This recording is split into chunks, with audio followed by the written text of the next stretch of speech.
Welcome, flip clock fans. We're going to talk about this exceedingly rare flip clock and some of my rare flip clocks in general. I'm trying not to brag when I do this. I hope it doesn't come off like that. But I have a certain taste in flip clocks, and that primarily is, these days, very rare flip clocks or historic flip clocks. So this is a clear electronic piece, as you can see. It is a Copal 201.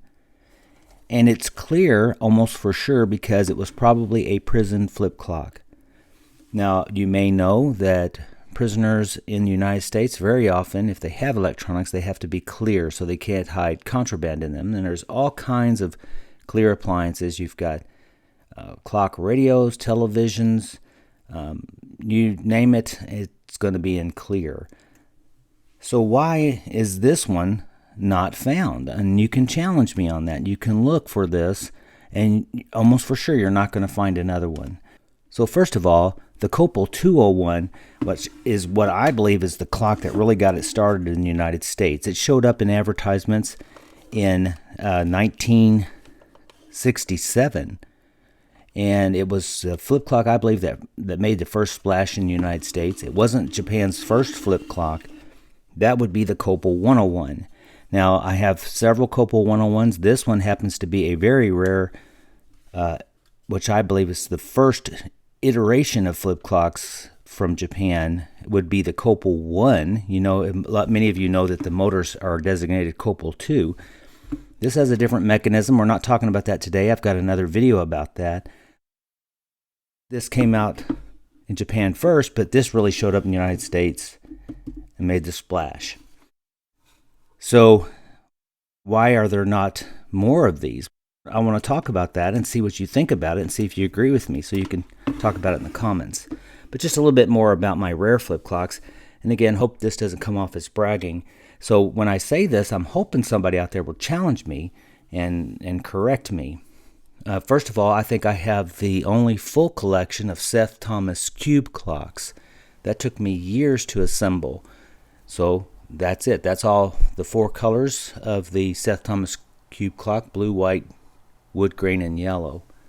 The other thing is, this is, like I talked about, the Copal 101 is a very rare clock to find from the first version. This, you all may know, is a Plato clock, but this was a clock that came out in the late 60s and 70s. It was actually a reproduction of the Plato clock, known as the Horolovar Plato clock.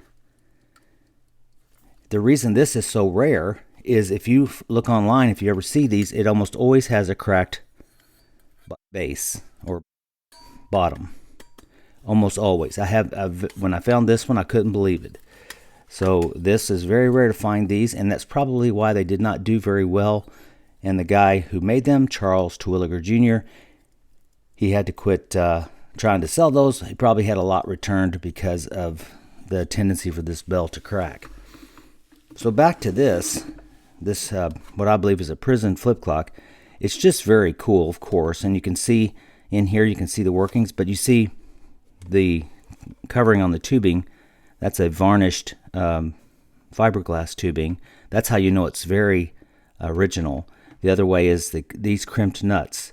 If they're white like that and crimped like that, and not the screw-on, you know that's original. So this is original bulb and everything. So why don't you find these anymore? And again, I'm hoping that someone will challenge me, will look and find another one, but I can't find another one.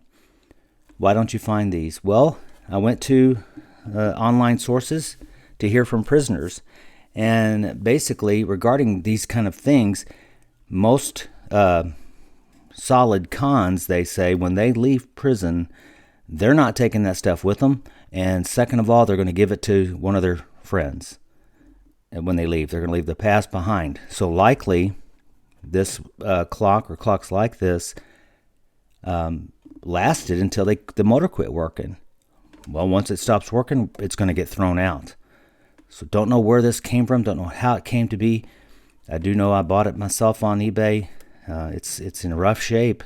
You can see where someone's torqued the nuts down too much. The plastic is not as solid as this or this. They used a really good plastic. They made phones out of that stuff. This not so much. So it's amazing that it even showed up or it's even in existence. Well, thanks for taking the time.